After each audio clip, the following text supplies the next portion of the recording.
بسم اللہ الرحمن الرحیم انما الاعمال بالنیات صدق رسولہ النبی الکریم الامین مولا صلی وسلم دائما ابدا علی حبیبک خیر الخلق کلہم والحبیب الذی ترجى شفاعتہ لکل حول من الاحوال مقتحم۔ محترم، جیسا کہ میں نے آپ کو پہلے بتایا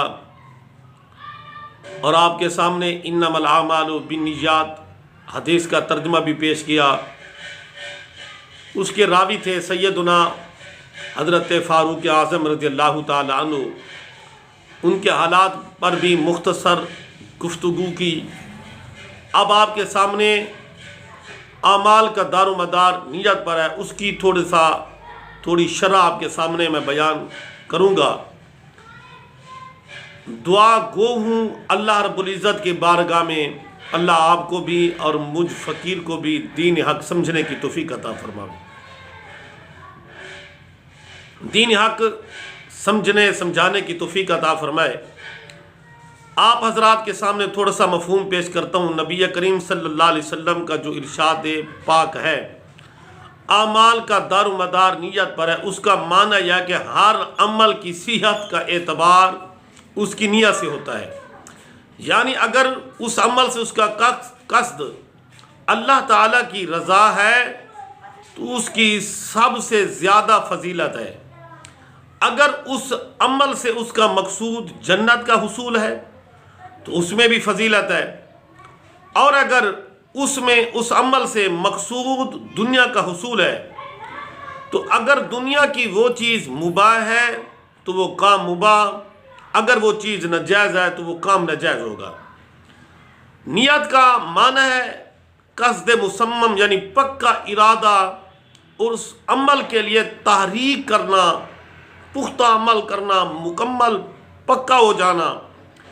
اس حدیث پاک کا پہلا جملہ جو ہے انما الاعمال بالنیات، اعمال کا دار و مدار سے نیت پر ہے، اور دوسرا جملہ ہے ہر شخص کے عمل کا ثمر وہی ہوگا جو اس نے کیا، جس کی اس نے نیت کی، اس کی ارادہ کر کے چلا۔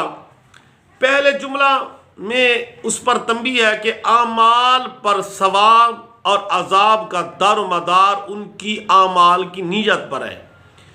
آپ حضرات اگر کوئی کام کرتے ہیں تو اس کام کا جو ہے طریقہ، اعمال کا دار و مدار ثواب اور عذاب کا دار و مدار ان اعمال کی نیت پر ہے۔ اگر آپ کی نیت اچھے کام کی ہے تو ثواب ملے گا، برے کام کی ہے تو اس پر آپ کو جو ہے نا عذاب ملے گا، سزا ملے گی۔ اور دوسرا جملہ میں اس پر تنبیہ کہ اعمال کا دار و مدار کا تعین اس کی نیت سے ہوتا ہے، یعنی جب بندہ چلتا ہے کسی کام کے ارادے سے نیت کر کے چلتا ہے، یعنی جیسے کہ انسان مسجد کی طرف چلتا ہے، تھوڑا سا میں اس کے بیان کروں آپ کے سامنے۔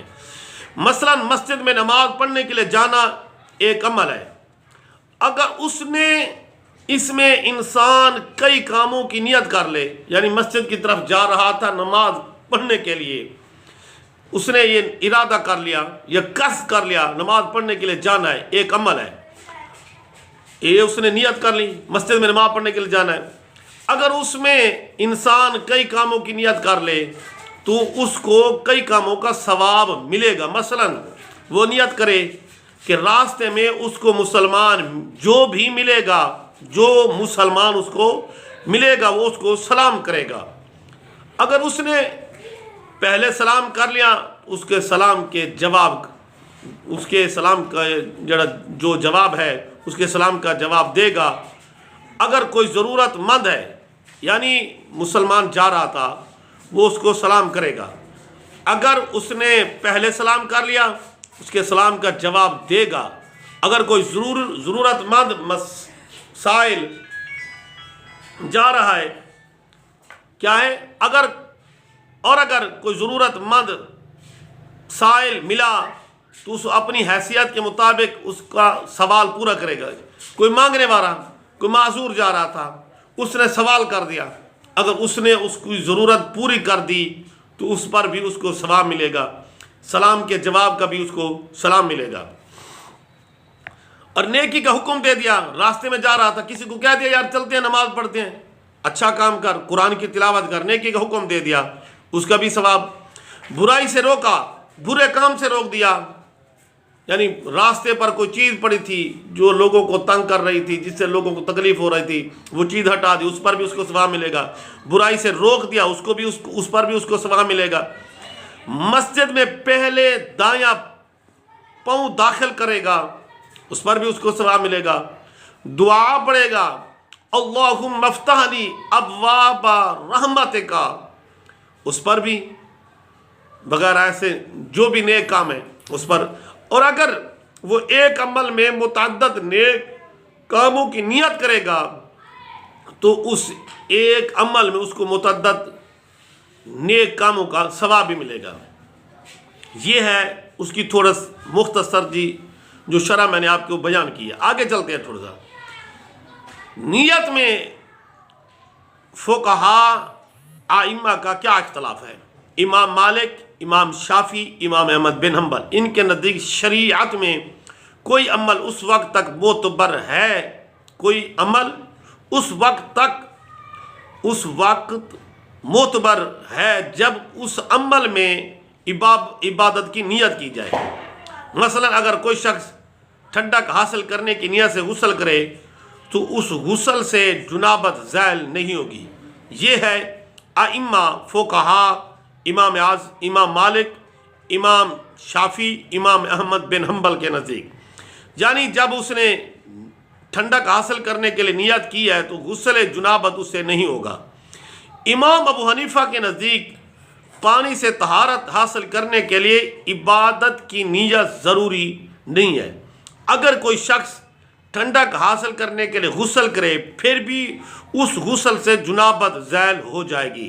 یہ احناف کا موقف، اس پر اور بھی بہت ساری شرح بیان کی ہے، لیکن یہ مختصر میں نے آپ حضرات کے سامنے بیان کی ہے۔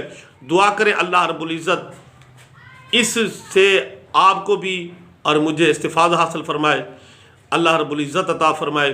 اس ویڈیو کو شیئر بھی ضرور کرنا دو صحابہ تک، تاکہ اس سے استفادہ حاصل کریں۔ جو بھی میری ویڈیو آتی ہے اس کا انتظار کریں۔ نیکسٹ ویڈیو میں انشاءاللہ العظیم کتاب الایمان مشکوٰۃ شریف کی جو دوسری حدیث پاک ہے، میں انشاءاللہ العظیم آپ حضرات کے سامنے وہ پیش کروں گا، اور نیکسٹ ویڈیو کا انتظار کرنا انشاءاللہ العظیم۔ اسی طرح مشکوٰۃ شریف کا اب میں مکمل طور پر درس شروع کروں گا، ڈیلی ایک حدیث، دو حدیث انشاءاللہ العظیم، جو اس پر راوی ہوگا اس کے حالات بھی بیان کروں گا۔ زندگی بخیر تو انشاءاللہ العظیم آپ حضرات سے ملاقات ہوتی رہے گی۔ آپ یہ کام ضرور کرنا، اس ویڈیو کو شیئر بھی کرنا، کمنٹ کے اندر کسی کو مسئلے کی ضرورت ہے وہ کمنٹ کے اندر لکھے، انشاءاللہ العظیم اس کا بھی جواب دیا جائے گا۔ زندگی بخیر تو ملاقات باقی۔